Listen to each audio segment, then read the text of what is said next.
नमस्ते नमस्ते भाई, क्या हाल है? ठीक है।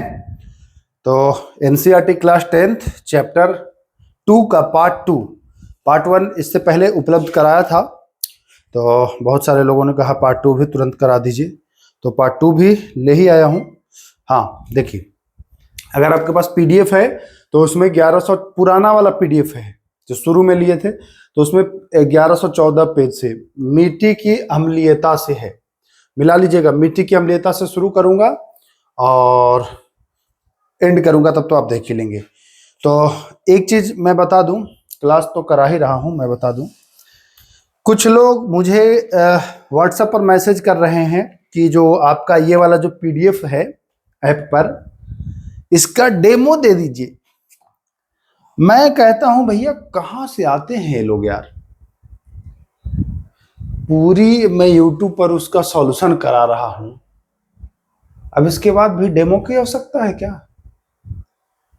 आप एक एक क्वेश्चन यूट्यूब पर हम करा दिए हैं, तो अब क्या डेमो देखोगे मेरे भाई? तो कुछ लोग बस जो केवल टाइम पास वाले होते हैं, मुझे लगता है वही ऐसे करते हैं। जो सीरियस बच्चा है, जो पढ़ते हैं, जो हमारे वीडियो को देखते हैं, 4-5 हजार लोग जो देखते हैं कंटिन्यू, वो कभी नहीं ऐसा करते हैं, क्योंकि उनको पता है कि जो पाठशाला विद के है ना भाई, वो भरोसा है, एक नाम नहीं है। मैं आप लोग के बीच से आया हूं, इसलिए आप लोग की फीलिंग्स, आप लोग के समस्या को समझता हूं और उसी को मद्देनजर रख के चीजें आपको उपलब्ध कराता हूं। तो बस भरोसा करिए, भरोसा नहीं तोड़ूंगा। चलिए 1051 नंबर सवाल से आज हम शुरू करते हैं, और आज भी प्रश्नों की संख्या ठीक ठाक है, अच्छे खासे प्रश्न हैं, तो आ जाइए। देखिएगा, मिट्टी की अम्लीयता टॉपिक जो है ना, ये पहले जान लीजिए। ये हम कहाँ गए हैं भाई? यहाँ आ गए हैं। हम हैं क्लास 10th में। हम कहाँ हैं? क्लास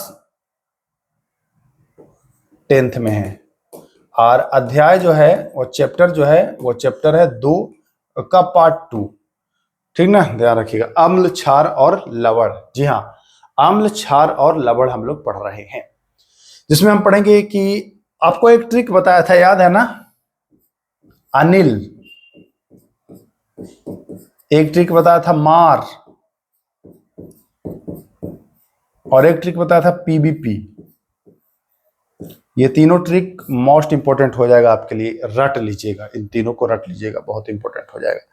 चलिए, मिट्टी की अम्लीयता दूर करने के लिए किसका प्रयोग करते हैं? अम्लीयता दूर करना है मिट्टी का, तो उसमें आप क्या मिलाओगे? चूना मिलाओगे। चूना मिलाओगे या कैल्शियम ऑक्साइड या हाइड्रोक्साइड मिलाओगे, तो उसकी अम्लीयता जो है वो दूर हो जाएगी। ठीक इसके विपरीत पूछता है कि अगर क्षारीयता दूर करनी हो, क्षार जो है वो दूर करना हो, तब क्या मिलाएंगे? तो क्षारीयता दूर करना हो तो हम उसमें मिलाएंगे जिप्सम।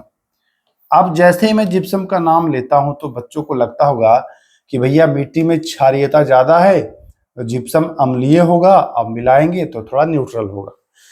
लेकिन जिप्सम जो होता है वो न्यूट्रल ही होता है, अम्लीय नहीं होता है, ये ध्यान रखना है आपको। तो क्षारीयता मिटाने के लिए जिप्सम का और अम्लीयता मिटाने के लिए चूना का, तो यहां पर आपको ध्यान देना है। याद कैसे करना है, आपको एक ट्रिक बता दूं, चुनामल। चुनामल ध्यान रखिएगा, चुनामल। चुनामल अगर आपको याद है तो आप याद कर लेंगे। चुनामल से, मल से आप जान लीजिए कि अम्ल की बात हो रही है, ठीक, अम्ल की बात हो रही है, और हम चूना मिला के इस अम्ल को खत्म करेंगे, ठीक ना। इस अम्ल को दूर करेंगे हम कैसे? चूना मिला करके। बस इतना याद रखिएगा, एक याद हो जाएगा तो दूसरा में आप कंफ्यूज नहीं होंगे। एक में चूना, एक में जिप्सम। आइए, निम्नलिखित यौगिकों का उनके रासायनिक सूत्रों से मिलान करिए। पोटेशियम सल्फेट, पोटेशियम है तो के से शुरू होगा, देखिए K2SO4, ठीक है। सोडियम सल्फेट तो N से शुरू होगा, Na, सोडियम सल्फेट, ठीक है। कैल्शियम है तो Ca से शुरू होगा, CaSO4, ठीक है। मैग्नीशियम है तो Mg से शुरू होगा। यानी कि 4-3-2-1 यही आएगा ना, 4-3-2-1, ठीक है। चलिए आइए मिलान करना है। कॉपर है तो Cu, आ जाइए, कॉपर है तो Cu, तो ए में क्या होगा Cu, ए में 3 है क्या, कहीं ए में 3, इसमें भी है इसमें भी है, आ जाइए। सोडियम क्लोराइड NaCl, तो बी में 4, तो बी में 4, ए में 3 बी में 4, सी में 1 डी में 2। सोडियम नाइट्रेट सी में 1 NaNO3 और डी में अमोनियम क्लोराइड, तो NH4Cl। ठीक है, हो गया क्लियर। निम्न में से कौन सा यौगिक NH4Cl है? NH4Cl यानी इसको कहते हैं हम क्या, नौसादर। क्या कहते हैं? नौसादर कहते हैं। NH4Cl को क्या कहते हैं? नौसादर कहते हैं। ठीक, ध्यान रखिएगा, NH4Cl को क्या कहेंगे? हम नौसादर कहेंगे। आइए, निम्नलिखित लवणों का उनके जलीय विलयन के पीएच मान से मिलान करिए। सोडियम क्लोराइड, सोडियम क्लोराइड का पीएच मान क्या होगा? देखिए सोडियम क्लोराइड जो होगा ये होगा आपका पीएच मान, अच्छा सोडियम क्लोराइड यानी कि साधारण नमक। क्या है ये है जो साधारण नमक जो आप खाते हो नमक। तो नमक खाते हो तो आपको कैसा लगता है? खट्टा लगता है कि कड़वा? कहेंगे नमक, नमक तो नमकीन लगता है, खट्टा कड़वा कहां से लगेगा? तो ये होता है न्यूट्रल, उदासीन होता है। इसका पीएच मान होता है लगभग 7। तो ए में देखिए 2 आ जाएगा, है क्या कहीं ए में 2? तो ए में 2 हो जाएगा। ठीक है। Copper sulphate CuSO4, copper sulphate जो है इसका पीएच होगा कितना? लगभग 3 से 4.5। तो इसका होगा 3 से 4.5 यानी कि बी में 1, ए में 2, बी में 1। अब आइए सोडियम कार्बोनेट सी में 3, सोडियम कार्बोनेट का होता है 11 से 12, इसका मतलब ये क्षारीय है ज्यादा ना। और सोडियम एसीटेट का जो होता है वो होता है 8 से 9। ये एनसीईआरटी का डाटा है, गूगल पर कुछ डाटा आपको थोड़ा भिन्न मिल सकता है। तो क्या हो जाएगा इसका? 7, 3 से 4, 5 के बीच, और फिर 11, 12, फिर 8 में। ठीक है, आइए अगला आते हैं।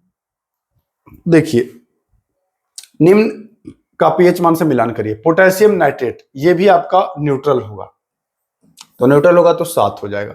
तो पहला में 1, तो पहला में 1। आइए एल्युमिनियम क्लोराइड, एल्युमिनियम क्लोराइड का जो होगा वो होगा 3 से 4 के बीच। एल्युमिनियम क्लोराइड का होगा 3 से 4, तो 2 में 2, अच्छा 1 में 1, 2 में 2। जिंक सल्फेट ZnSO4, तो इसका हो जाएगा सी में 3 यानी 4 से 5। और सोडियम हाइड्रोजन कार्बोनेट, इसको सोडियम बाइकार्बोनेट भी कहते हैं ना, तो ये बाइकार्बोनेट होता है 8 से 8.5। ठीक, तो क्या हो जाएगा? यहां भी ए ही ऑप्शन हो जाएगा। याद कर लीजिएगा, मुख्य रूप से देखिए किसका किसका आपको याद कर लेना है। पोटेशियम नाइट्रेट का याद कर लीजिएगा, इसका याद कर लीजिएगा, ठीक। और आप सोडियम क्लोराइड का आपको याद हो ही जाना चाहिए, ये कम से कम आपको। सोडियम कार्बोनेट का भी आप याद कर लीजिएगा। सोडियम कार्बोनेट का देखिए सी का क्या है? सी में 3 यानी 11 से 12, तो ये आपको याद कर लेना है। ये तीनों चारों कम से कम रखिएगा याद। सोडियम क्लोराइड किस प्रकार के अम्ल और क्षार से बनता है? सोडियम क्लोराइड जो होता है किस प्रकार के अम्ल और क्षार से बनता है? तो सोडियम क्लोराइड बनता है प्रबल अम्ल और प्रबल क्षार। देखिए जैसे में कैसे बनेगा, NaOH, NaOH को मिलाएंगे हम HCl से मिलाएंगे, हाइड्रोक्लोरिक अम्ल से मिलाएंगे, तो ये क्या बनेगा? देखिए कैसे बनेगा, नमक। यहां से Na होगा और ये आएगा Cl, यानी कि NaCl बनेगा, साधारण नमक। यही होता है ना NaCl, साधारण नमक। और प्लस H, एगो ई वाला एगो ई वाला, तो 2 H हो गया। तो H क्या हो गया? 2 हो गया, और O है एगो यानी कि H2O। तो नमक और पानी बन जाता है, नमक और पानी। ठीक है, तो ये नमक कैसे बनता है? सोडियम क्लोराइड किस प्रकार के अम्ल से बनता है? तो ये प्रबल होगा, मतलब मजबूत, मजबूत अम्ल और मजबूत क्षार से बनता है। ठीक हो गया क्लियर? समझ में बहुत अच्छे से आएगा, मैं बता रहा हूं ना। क्लोर क्षार प्रक्रिया में कैथोड पर किसका? देखिए ये प्रश्न अगर आप पुराना PDF है तो इसमें आंसर जो दे दिया था वो ये दे दिया था, लेकिन ध्यान रखिएगा ये आंसर नहीं होगा। कैथोड पर, एनोड पर क्लोरीन, क्लोर क्षार प्रक्रिया में एनोड पर क्लोरीन गैस, परंतु ये कैथोड पर कह रहा है, तो कैथोड पर हाइड्रोजन गैस। तो बी विकल्प यहां पर सही होगा। ठीक है, चलिए धातुओं से ग्रिज हटाना है, साबुन या अपमार्जक बनाना है, तो किसका प्रयोग करेंगे? तो ये सोडियम हाइड्रो ऑक्साइड का आप प्रयोग करने वाले हैं। किसका करने वाले हैं? सोडियम हाइड्रो ऑक्साइड का आप प्रयोग करने वाले हैं। जल की स्वच्छता या स्विमिंग पूल या पीवीसी के निर्माण में क्लोरीन आप मिलाते हो, या रोगाणुनाशक तथा कीटनाशक में प्रयोग करते हो आप क्लोरीन को। साफ करने में करते ही हो, आप देखे ही हैं कि क्लोरीन का हम प्रयोग करते हैं। आइए, विरंजक चूर्ण का प्रयोग किसमें नहीं कर सकते हैं? विरंजक चूर्ण जो होगा इसका प्रयोग हम नहीं करेंगे एंटा एसिड में। जब एसिडिटी होता है, मैं पिछले वीडियो में बताया था कि एसिडिटी होता है, अम्लीयता होता है, तो आप इनो पी लेते हो। इनो में दुर्बल क्षार होता है, जो आपके पेट में अम्ल होता है उससे ये रिएक्शन करके नमक और पानी बना देता है ना। और लेकिन ये हम विरंजक चूर्ण का प्रयोग नहीं कर सकते हैं एंटा एसिड के रूप में। ठीक, ध्यान रखिएगा। सोडियम हाइड्रोजन कार्बोनेट, इसको सोडियम बाइकार्बोनेट भी कहते हैं। ये खाने वाला सोडा है, ठीक है, तो इसी को कहते हैं सोडियम हाइड्रोजन कार्बोनेट। अब जाहिर सी बात है कि ये खाने वाला है, तो खाने वाला सोडा होगा तो दुर्बल ही होगा, क्योंकि प्रबल अगर क्षार खा लेंगे, जैसे NaOH सोडियम हाइड्रोक्साइड, ठीक है, तो भाई वो गलाएगा ना, अंदर गड़बड़ी करेगा। तो ये दुर्बल होना चाहिए, और सोडियम हाइड्रोजन कार्बोनेट ये क्षार है, तो ये दुर्बल क्षार होगा। क्या हो जाएगा? ये हो जाएगा आपका दुर्बल क्षार। ठीक है, चलें, देखिए एक चीज जान लीजिए, परीक्षा अगर पास करना है, कोई भी परीक्षा, खासकर बिहार का, एनसीईआरटी पढ़ना शुरू कर दीजिए। और अगर एनसीईआरटी नहीं पढ़ रहे हैं तो मुझसे जुड़ करके जो एनसीईआरटी करा रहा हूं, सारे सब्जेक्ट का कराऊंगा, कर लीजिए, बहुत फायदे में रहेंगे। ये घाटे का सौदा नहीं है। भले आपको लग रहा होगा कि थोड़ा सा जटिल, भीड़ भी तो है मेरे लाल, कितना भीड़ है देख रहे हो ना भाई, बहुत भीड़ है। पढ़ने वालों की संख्या बहुत है, परंतु सही पढ़ने वालों की संख्या बहुत नहीं है। तो जो सही पढ़ेंगे वो निकल जाएंगे, और जो घूमते रहेंगे भीड़ में, फलना गुरुजी चिलना गुरुजी, समझ लो कि वही मामला है। तो अगर पहुंच गए हैं यहाँ तक, मेरे पास तक अगर मेरा वीडियो पहुंच गया है, तो समझिए कि आप उसका फायदा उठाइए। पावरोटी या केक फूलने का कारण है ये क्या है भैया? कार्बन डाइऑक्साइड है। ठीक है, इनमें से कौन सा एंटा एसिड के रूप में कार्य करता है? एंटा एसिड का मतलब कि दुर्बल क्षार होगा। तो दुर्बल क्षार होगा, यानी कि हम क्या किसका प्रयोग करेंगे? तो हम प्रयोग करेंगे सोडियम हाइड्रोजन कार्बोनेट, खाने वाला सोडा का हम प्रयोग कर सकते हैं। ठीक है, या सोडियम बाइकार्बोनेट भी इसको कहते हैं। Na2CO3 है ना, NaHCO3 होता है, NaHCO3 याद कर लीजिए, कुल मिलाकर लिखना क्या है, धोना सोडा या धोबिया का सोडा। ठीक है, धोने का सोडा या धोबिया का सोडा। देखिए दोनों में फर्क थोड़ा ही रहता है। खाने वाला क्या होता है? खाने वाला होता है NaHCO3, धोबिया सोडा होता है Na2CO3। ठीक है, ये हो जाता है। कहीं कहीं पर ये 10H2O नहीं लिखता है, खाली यही लिख देता है, ऐसे लिख देगा, तो ये भी आंसर माना जा सकता है अगर ये ना रहेगा तब। ठीक ना, तो चूंकि धोना है सोडा से, तो धोना है तो भैया 10H2O, यानी कि H2O मतलब जल, यानी कि जल रहेगा ढेर सारा, तब धोएंगे, बस दिमाग में याद रखिएगा।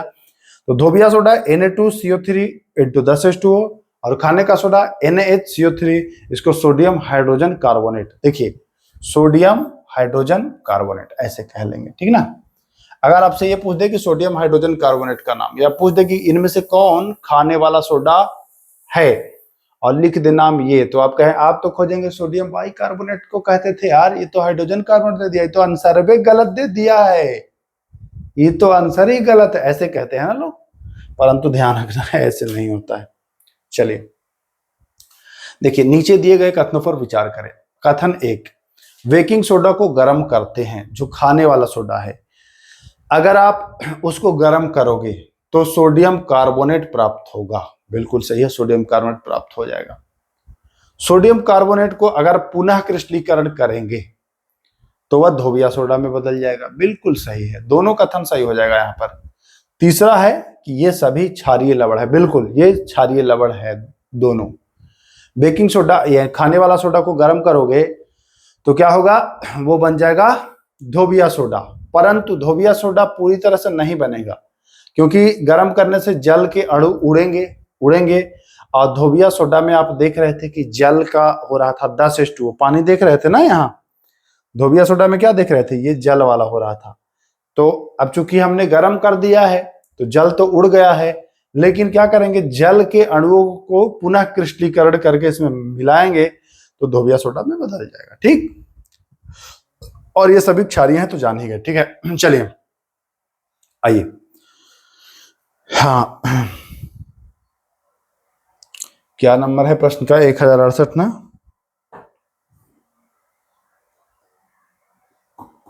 हाँ आइए, सही है। बोरेक्स जैसे सोडियम यौगिकों के उत्पादन में किसका प्रयोग होता है? बोरेक्स का उत्पादन में सोडियम कार्बोनेट का ही आप प्रयोग करते हो, सोडियम कार्बोनेट का ही प्रयोग करते हो। सोडियम कार्बोनेट वही है धोबिया सोडा। ठीक है, सोडियम क्लोराइड है साधारण नमक, जानते हैं आप। आइए, कॉपर सल्फेट, इसको आप कहते हो नीला थोथा, नीला थोथा। ठीक है, कॉपर सल्फेट को क्या कहते हैं आप? नीला थोथा, या नीला कशिश भी कहीं कहीं आपको मिल जाएगा, नीला थोथा। ठीक, कॉपर सल्फेट तो कैसा होगा, ये नीला होगा। लेकिन इसको गर्म कर दोगे ना तो ये बदल जाएगा, क्या, ये हो जाएगा सफेद। ये ध्यान रखिएगा, ये हो जाएगा सफेद। अब आपसे पूछेगा परीक्षा में, कैसे फंसाएगा, देखिए पढ़ तो लोग कहीं भी भाई, लेकिन अगर परीक्षा में चाहेगा ना तो फंसा देगा। तो इसलिए थोड़ा सा पढ़ने से मतलब समझ भी डेवलप करिएगा, ध्यान रखिएगा। हमने क्या बोला कि कॉपर सल्फेट को अगर हम गर्म करेंगे, जो नीला है उसको गर्म करेंगे तो ये हो जाएगा सफेद। तो गर्म करेंगे तो भाई जल जो है वो उड़ेगा ही, जाहिर सी बात है। तो आपसे कैसे पूछेगा, ध्यान रखिएगा। देखिए पूछेगा आपसे पूछेगा कि निर्जल, क्या पूछेगा, निर्जल कॉपर सल्फेट, निर्जल कॉपर सल्फेट का रंग। अब परीक्षा में बच्चा क्या करता है, 100% इस क्वेश्चन को गलत मारता है। क्यों? क्योंकि वो तो रट के जाता है, कॉपर सल्फेट नीला, कॉपर सल्फेट नीला, रट के जाता है। परंतु आपसे पूछ दिया है निर्जल, निर्जल कैसे किया होगा, इसको गर्म करके उड़ाया पानी तो निर्जल हो गया, तो ये श्वेत यानी कि सफेद हो जाता है। सही सही बताइए, कॉन्सेप्ट क्लियर हो रहा है कि नहीं, और मजा आ रहा है कि नहीं? अब आप ये कमेंट ये भी कर दीजिए। अच्छा, ये पॉइंट एनसीईआरटी में आपको नहीं लिखा मिलेगा, ये वाला पॉइंट, परंतु ये पॉइंट अगर मैंने आपको बता दिया अलग से तो सही सही बताइए, मजा आ गया कि नहीं आ गया? कमेंट करिएगा कि हाँ मजा आया है। ऐसे प्रश्न में फंसेंगे कि नहीं फंसेंगे? निर्जल कॉपर सल्फेट पूछ देगा तो फंसेंगे कि नहीं फंसेंगे? कहेंगे हाँ भैया बिल्कुल फंस जाएंगे, बिल्कुल फंस जाएंगे। मैं भी फंस जाता अगर मुझे जानकारी नहीं होती तो। ठीक है, तो ये ऐसे ध्यान रखना होता है। आइए, नीचे दिए गए कथनों पर विचार करें। शुष्क दिखने वाले कॉपर सल्फेट क्रिस्टलों में क्रिस्टलीय जल होता है, बिल्कुल होता है। तो नीला, तभी तो है नीला थोथा। देखिए गर्म करने पर यह जल निकल जाता है और जो लवण है वो श्वेत हो जाता है, यही निर्जल कॉपर सल्फेट हो जाता है। तो ये दोनों कथन यहाँ पर सही। ठीक, प्लास्टर ऑफ पेरिस, मैंने पिछले वीडियो में बताया था कि प्लास्टर शुरू होता है लिखना आधा पर, तो जैसे ही आधा आया, बस आधा, 1/2 का मतलब आधा हुआ ना, तो लगा दीजिए CaSO4 इंटू हाफ H2O। आधा है मतलब पानी कम है, इसमें पानी कम है। और देखिए दोनों मिलता जुलता होता है, CaSO4 2H2O है, CaSO4 हाफ H2O है। यहाँ पर देखिए पानी का खेला होता है, इसमें पानी का खेला से समझिएगा। देखिए 2H2O मतलब ज्यादा पानी है तो ये हो जाता है जिप्सम, ज्यादा पानी है तो जिप्सम हो जाता है। ठीक, और पानी कम है तो हो जाता है POP यानी प्लास्टर ऑफ पेरिस। अब ये बताइए, इसमें ज्यादा पानी है, अब इसको आप पानी को उड़ाएंगे, गर्म करेंगे तो पानी उड़ते उड़ते उड़ते उड़ते कम पानी हो जाएगा। तो आप कह सकते हैं ना कि जिप्सम को हम गर्म करके प्लास्टर ऑफ पेरिस बना सकते हैं। तो पूछता है परीक्षा में कि इनमें से किसे गर्म करके प्लास्टर ऑफ पेरिस बना सकते हैं, और वो तापमान ध्यान रखिएगा, इसको आप 100 डिग्री सेंटीग्रेड या सेल्सियस पर आप गर्म करोगे ना, तो ये बन जाएगा प्लास्टर ऑफ पेरिस। ठीक है, तो ये भी कॉन्सेप्ट आपको रखना है याद, यहां बी हो जाएगा। ठीक, अम्ल और क्षार की अभिक्रिया से क्या प्राप्त होता है? अम्ल और क्षार तो बताया था कि नमक और जल बताया था, तो लवण और जल। धातु के ऑक्साइड अम्ल के साथ अभिक्रिया करके क्या बनता है? देखिए मैं एक ट्रिक बता रहा हूं, अधातु, दो ही चीज आप ध्यान रखिएगा, अधातु और एक याद रखिएगा धातु, ये दोनों पूछेगा आपसे। पूछेगा कि धातु के ऑक्साइड, धातु ऑक्साइड कैसा होता है, धातु ऑक्साइड कैसा होता है और अधातु ऑक्साइड कैसा होता है।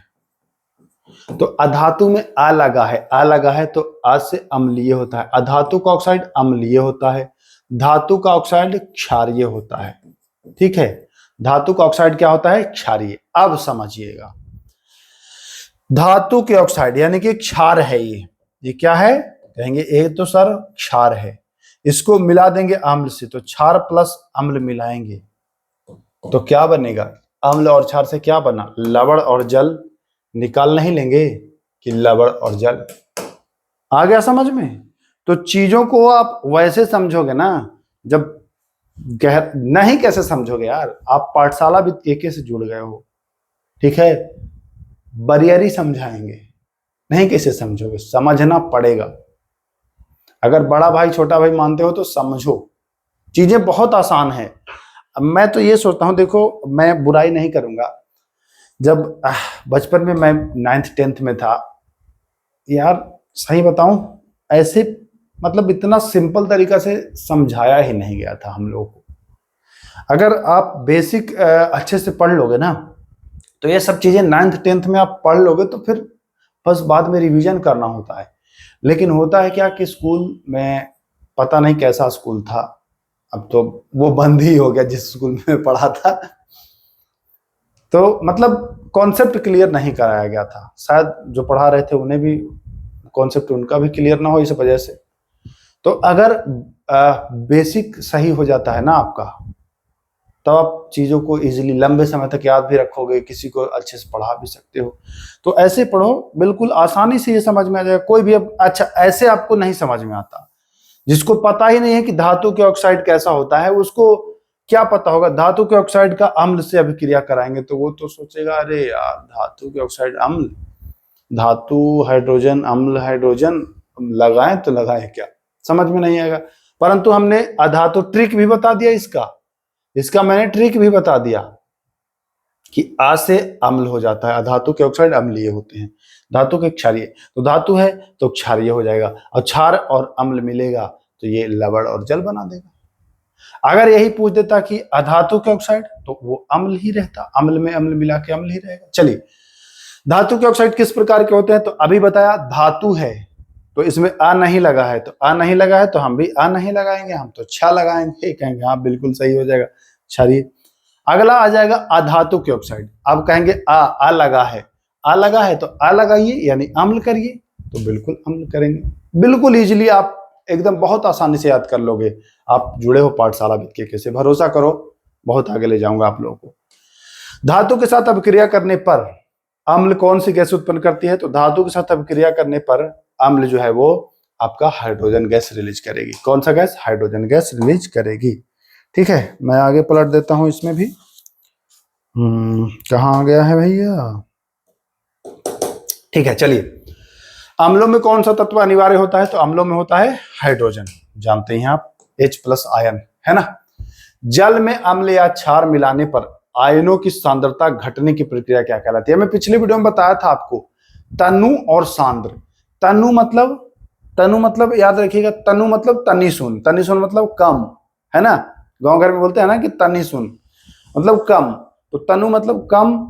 तो बताइए, जल में अम्ल या क्षार मिलाने पर आयनों की सांद्रता घटा रहे हैं यानी कि कम कर रहे हैं, तो तनु हो जाएगा। तो तनुकरण कहेंगे। अरे बिल्कुल आसान हो गया। हाँ, तनु मतलब पतला और सांद्र मतलब उगाढ़ा, ऐसे रिलेट करके याद कर लेना आप। पीएच स्केल में पी किसका सूचक है?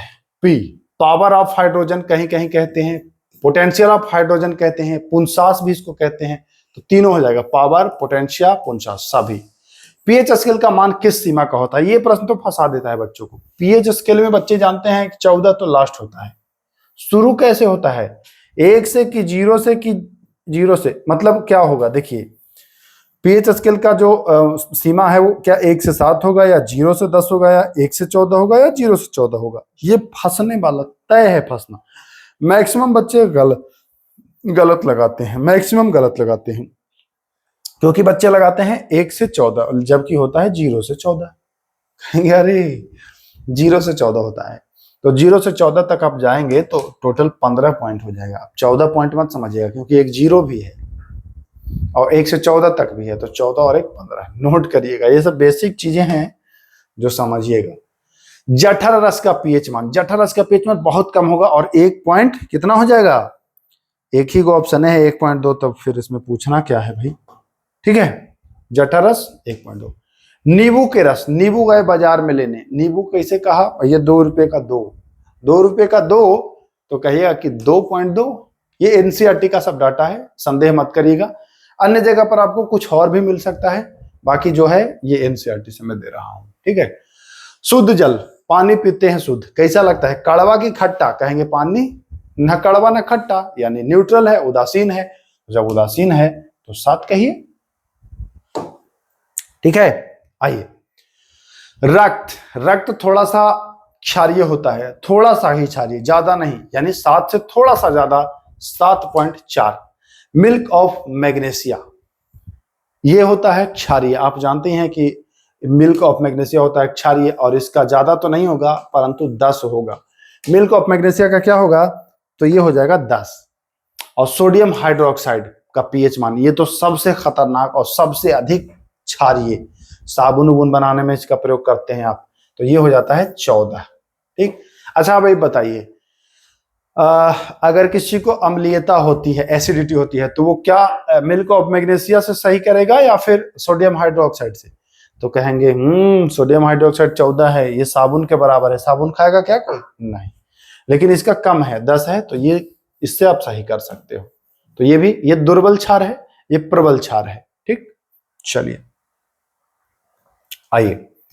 मानव शरीर सामान्यतः किस परास पर कार्य करता है? तो मैंने अभी बताया कि मानव शरीर में रक्त हर जगह है, और रक्त का जो 7.4 है, तो ये 7 से 7.8 के बीच सामान्यतः कार्य करेगा। अम्लीय वर्षा कहलाती है जब वर्षा का जल का पीएच मान हो जाता है। अम्लीय वर्षा तब कहलाती है जब 5.6 से भी वर्षा जल का पीएच मान हो, तो ये हो जाता है अम्लीय वर्षा। देखिए होता है क्या, अम्लीय वर्षा आप जानते हैं SO2 और NO2, यही होता है ना, SO2 और NO2। अब ये जल में मिलता है, ये जल में मिलता है, तो भैया ये बन जाता है सल्फ्यूरिक अम्ल। SO2 में अगर मिलाएंगे H2O तो बनेगा H2SO4। ठीक है, H2SO4, तो सल्फ्यूरिक अम्ल और नाइट्रिक अम्ल का ये वर्षा कराता है। ठीक है, तो ये ध्यान रखना आपको, 5.6 से कम हो जाएगा। ठीक, आइए।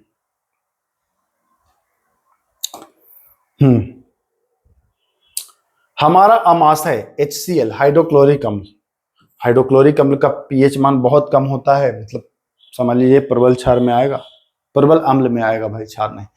एसिडिटी की उपस्थिति, एसिडिटी की स्थिति में किसका उपयोग करेंगे? एसिडिटी तो एंटा एसिड का। अब एंटा से एंटीबायोटिक मत लगा दीजिएगा, एंटा एसिड का। ठीक, एंटा एसिड में क्या होगा? दुर्बल क्षार होगा। एंटा एसिड में किसका प्रयोग किया था सामान्यतः? तो मिल्क ऑफ मैग्नेशिया, यानी मैग्नीशियम हाइड्रोक्साइड, जिसका पीएच मान अभी बताया था कि लगभग 10, इंटरनेट पर 10.5 देता है, आपको देख लीजिएगा, हम एनसीईआरटी का डाटा। मिल्क ऑफ मैग्नेशिया किसका है? तो मिल्क ऑफ मैग्नेशिया अब उपयोग कर रहे हैं हम लोग पेट में सही करने के लिए, तो भाई दुर्बल ही होगा ना। प्रबल क्षार अगर पेट में डाल देंगे तो साबुन खाने के बराबर हो जाएगा। आप समझ ही रहे हैं यहाँ पे स्थिति क्या हो जाएगा, तो ये दुर्बल क्षार हो जाएगा। ठीक है, आइए। दंत क्षय प्रारंभ हो जाता है अगर दांत मुंह का लार जो है पीएच मान 5.5 से कम हो जाए तब। दांतों का एनामेल बना होता है कैल्शियम फास्फेट का। ठीक है, चलिए, मधुमक्खी के डंक से होने वाले दर्द से राहत मिलती है। देखिए ये प्रश्न आप ही करेंगे, मैं आंसर नहीं बताऊंगा तब भी आप करेंगे पक्का करेंगे।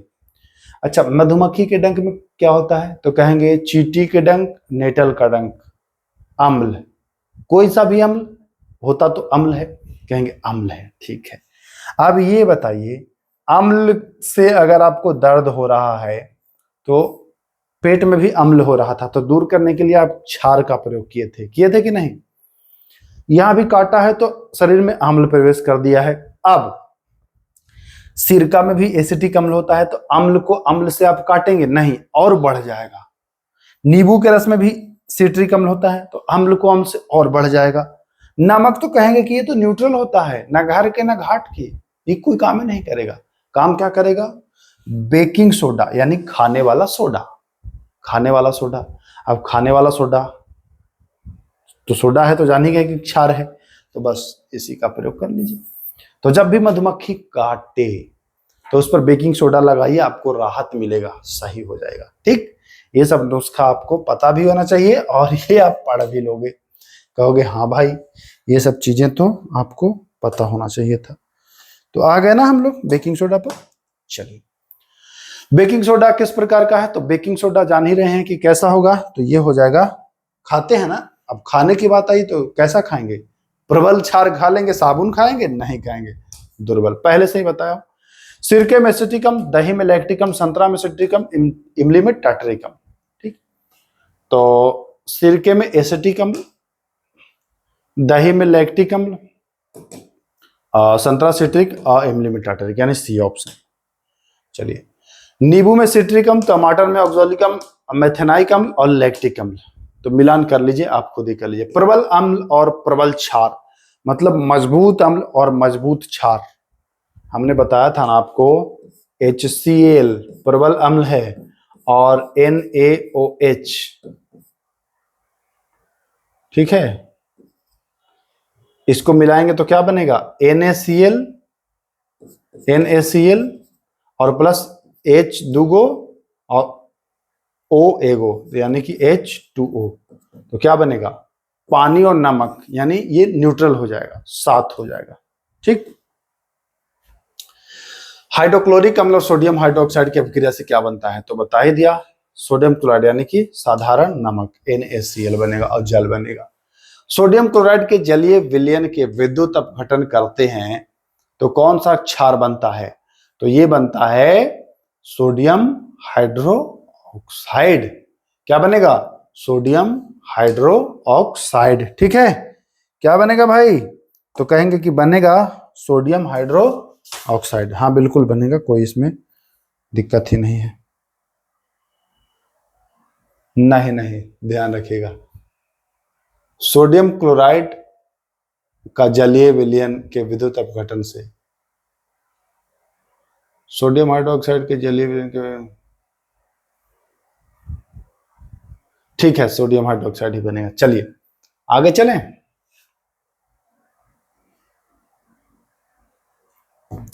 क्यों रुक रहा हूं पता है? यहां जो पॉइंट नोट किया हूं ना, इसका पॉइंट मैं किसी और में नोट कर लिया हूं, तभी मैं देख रहा कि क्वेश्चन गलत है क्या ये। देखिए मैं ये नोट इसलिए करता हूं कि आप भी नोट करा करिए कि जब आपका एग्जाम रहेगा, ठीक है, तब आप फिर से पूरा वीडियो देखेंगे, समय बर्बाद होगा। उससे बढ़िया है कि जब आप चीजों को लिखे रहेंगे ना तो बस एक बार देखिए, फटाफट आपका हो जाएगा। अब मैं क्यों लिखता हूं? क्योंकि भैया मुझे जो है अब दोबारा जैसे फिर पढ़ाना पड़ेगा 2-3 महीने बाद, तो अब सारा डाटा तो याद नहीं रहता। जब आप छोड़ेंगे तो भूलेंगे ही। मैं कोई भगवान थोड़ी हूं कि एक बार पढ़िए सब याद होगा, नहीं। पढ़ाने से पहले आप 2-3 बार पढ़ोगे, रिवीजन करोगे। ठीक है, मैं हमेशा कोई भी टॉपिक पढ़ाता हूं तो पहले खुद उसको पढ़ता हूं, समझता हूं, पूरा कॉन्सेप्ट हमें जब क्लियर हो जाता है कि हाँ यहाँ ये हो सकता है, ये हो सकता है, तो पढ़ेंगे तभी आप पढ़ा पाएंगे। जब खुद नहीं पढ़ेंगे तो क्या पढ़ा देंगे? सही है ना? तो यहाँ क्या बनेगा, सोडियम हाइड्रोक्साइड बनेगा। सोडियम क्लोराइड के जलीय विलयन के विद्युत अपघटन से कौन सा बनेगा, तो सोडियम हाइड्रोक्साइड बनेगा। ठीक है, तो ध्यान रखिएगा। ये बताइए, अगर इसका आप विद्युत अपघटन कराते हैं, आपको याद होगा मैं एक बताया था आपको क्लोर क्षार प्रक्रिया बताया था ना, जिसमें एनोड पर और कैथोड पर, याद होगा, एनोड पर क्लोरीन गैस और कैथोड पर हाइड्रोजन गैस। ठीक, तो ये उसी से रिलेटेड है। तो सोडियम क्लोराइड के जलीय विलयन के विद्युत अपघटन से कौन सा क्षार बनता है, तो ये बनेगा सोडियम हाइड्रो ऑक्साइड। ठीक है, इसमें क्लोरीन गैस जो है वो एनोड पर, तो ये देखिए ये प्रश्न फंसाता है। कैसे फंसाता है कि जब क्लोर क्षार अभिक्रिया में एनोड पर कौन सा गैस बनता है, एनोड पर कौन सा गैस बनता है और कैथोड पर कौन सा गैस बनता है। अब एनोड पर और कैथोड पर जब कंफ्यूजन होता है कि क्लोरीन किस पर बनता है और हाइड्रोजन किस पर बनता है, तो बस एक आपको याद रखना है। आपको क्या याद रखना है, एक याद रखना है भाई, एक। ए से एनोड और क से क्लोरीन, बस एक याद रखिएगा, हो जाएगा। एनोड पर क्लोरीन, अगला खुद ही समझ जाएंगे आप, याद करने की आवश्यकता नहीं पड़ेगी। आइए, क्लोर क्षार प्रक्रिया क्या है। क्लोर क्षार प्रक्रिया तो अभी बताया, क्या बताया, सोडियम क्लोराइड यानी NaCl से क्या बनाना है, सोडियम हाइड्रोक्साइड NaOH। ठीक, यही ना, तो NaCl से NaOH यानी NaOH को NaCl, ठीक, यही होगा, NaOH NaCl में बदलना। ठीक है, तो ध्यान रखिएगा, क्या हो जाएगा, NaCl को NaOH में बदलना। अच्छा, उल्टा है क्या, NaCl को, ओहो हो, वही तो कहूं, NaCl को NaOH में बदलना। देखिए यहां कंफ्यूजन मत करिएगा, सोडियम क्लोराइड पहले NaCl आएगा ना, NaCl को फिर NaOH आएगा। भाई परीक्षा में तो ऐसे चित्त कर देगा, तो NaCl को NaOH में बदलना, ये होगा सही। हम तो इसको लगा रहे थे, जो कि गलत है। क्लोर क्षार प्रक्रिया में एनोड पर तो कहेंगे एक याद है हमको, ए से एनोड और क से क्लोरीन, तो कहेंगे एनोड पर क्लोरीन। और इसमें कैथोड पर तो कैथोड पर हाइड्रोजन, कहेंगे वाह सर वाह, मजा आ गया। आज के वीडियो में तो बहुत सारे क्वेश्चन हमने ट्रिक से बताया है ना। चलिए, क्लोरीन का निर्माण किस प्रक्रिया से होता है, क्लोरीन का निर्माण होता है जलीय NaCl का विद्युत अपघटन करके। ठीक है, कौन सा प्रश्न है, 1106। ठीक है, तो हाँ बिल्कुल सही है। आइए, सूखा बुझा हुआ चूना और क्लोरीन की क्रिया से बना सकते हैं आप विरंजक चूर्ण या ब्लीचिंग पाउडर बनाएंगे। विरंजक चूर्ण तो कैल्शियम ऑक्सीक्लोराइड, विरंजक चूर्ण को क्या कहते हैं, कैल्शियम ऑक्सीक्लोराइड CaOCl2, बिल्कुल सही है मेरे भाई। आइए, विरंजक चूर्ण का उपयोग आप कर सकते हो कपड़ा विरंजक में या पेयजल के शुद्धिकरण। बेकिंग सोडा, बेकिंग मतलब पकाएंगे खाएंगे, तो जब खाना है तो NaHCO3 यानी कि सोडियम हाइड्रोजन कार्बोनेट, ये भी हो सकता है ना, सोडियम बाइकार्बोनेट या सोडियम हाइड्रोजन कार्बोनेट, सही है बिल्कुल। सोडा अम्ल अग्निशामक में तो अग्निशामक में किसका, बाइकार्बोनेट का प्रयोग करते हैं। ठीक है, ध्यान रखिएगा। कहां आ गया, ठीक, चलिए हाँ आगे चलते हैं। धोबिया सोडा यानी कि सोडियम कार्बोनेट, खाने वाला रहता तो सोडियम बाइकार्बोनेट होता। जल की स्थायी कठोरता, जल में जो स्थायी कठोरता है उसको अगर आपको हटाना, देखिए ये बहुत महत्वपूर्ण हो जाता है। स्थायी कठोरता को अगर आपको हटाना है या फिर इसको मिटाना है, तो आप क्या करेंगे, आप क्या मिलाएंगे इसमें, धोबिया सोडा, सीधा सीधा मिलाइए ना। जल की स्थायी कठोरता को हटाइए धोबिया सोडा से। कॉपर सल्फेट का, जलीय कॉपर सल्फेट, तो भैया ये 5H2O, CuSO4 × 5H2O। Plaster of Paris तो मैं बताया था, याद है आपको, कि जिप्सम को 100 डिग्री पर गर्म करेंगे तो हो जाएगा 2H2O से ½ H2O होगा ना। तो जिप्सम क्या है, जिप्सम 2H2O है। इसको 373 केल्विन या 100 डिग्री सेल्सियस एक ही है, पर गर्म करके आप प्राप्त कर सकते हो। बहुत आसान क्वेश्चन, अनिल, याद है अनिल, इससे काम बनेगा ये। यदि कोई विलयन लाल को नीला कर दे, लाल को नीला करे, देखिए अम्ल नीला को लाल करता था, अब ये लाल को नीला करेगा, तो लाल को नीला करेगा तो अम्ल तो नहीं होगा, क्योंकि अम्ल नीला को लाल करता है। देखिए अनिल, आज से अम्ल, नी से नीला, ला से लाल, अनिल। लेकिन ये लाल से नीला उल्टा, तो अम्ल का उल्टा यहां पर लगा ये अक्षर। क्यों, कैसा लगा, मजा आया? बिल्कुल मजा आया होगा। तो कमेंट कर दीजिए, और जिसको अभी भी डेमो चाहिए तो भाई मत लो पीडीएफ, हाथ जोड़ के निवेदन है, इतना बताने के, इतना दिखाने के बावजूद भी डेमो चाहिए। एक एक क्वेश्चन करा रहा हूं यार मेरे, देख ही रहे हो कैसे तकड़े तकड़े क्वेश्चन लाया हूं, अब क्या डेमो खोजते हो। 198 पन्ना का, तो 2200 से अधिक प्रश्नों का एक पूरा एनसीईआरटी 9th 10th का संकलन है। भरोसा नहीं है क्या? भरोसा नहीं है तो भरोसा नहीं है तो फिर कोई मतलब ही नहीं है आपको पीडीएफ लेने का, क्योंकि वो भरोसा है मेरा, पूरे 9th और 10th एक एक लाइन पढ़ के बनाया हूं, बहुत मजेदार है। तो अगर नहीं लिया है तो पीडीएफ ले लीजिए, पाठशाला विद के ऐप प्ले स्टोर से डाउनलोड करके वहां पर आप प्राप्त कर सकते हैं पेड कोर्स में जाकर। ठीक है, तो चलिए इजाजत चाहता हूं, फिर मिलेंगे, तब तक के लिए नमस्कार, जय हिंद।